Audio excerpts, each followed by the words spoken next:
যখন শ্রমিকরা আন্দোলন করে, আন্দোলনের পর শ্রমিকদেরকে ছাঁটাই করা হচ্ছে, একই সাথে শ্রমিকদের নামে মিথ্যা মামলা দেওয়া হচ্ছে। এই পরিস্থিতি শুধু আশুলিয়াতে নয়, আমরা দেখতে পাই চট্টগ্রাম সহ বিভিন্ন জায়গায় যেখানে গার্মেন্টস কারখানা রয়েছে, সেই কারখানাগুলোতে একই অবস্থা প্রায়। বন্ধুগণ, আপনারা জানেন গত 5 আগস্টের মধ্য দিয়ে বাংলাদেশ একটি নতুন যাত্রায় ধাবিত হচ্ছে। সেই আগস্টে যে আন্দোলন, সেই আন্দোলন ছিল একটি বৈষম্য বিরোধী সমাজ, যেখানে সকল নাগরিক, সকল শ্রমিক তার ন্যায্য অধিকার পাবে।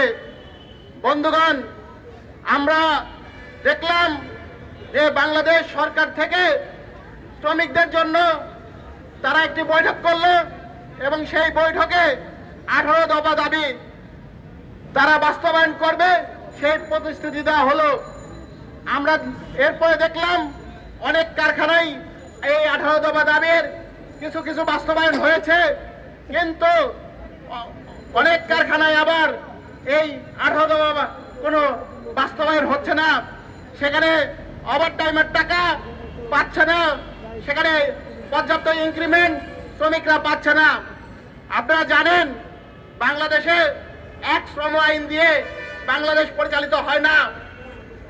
বাংলাদেশে ওই ইপিজেডের যে শ্রমিকরা কাজ করে তাদের জন্য এক আইন, আর ইপিজেডের বাইরে যে শ্রমিকরা কাজ করে তাদের জন্য আরেক আইন।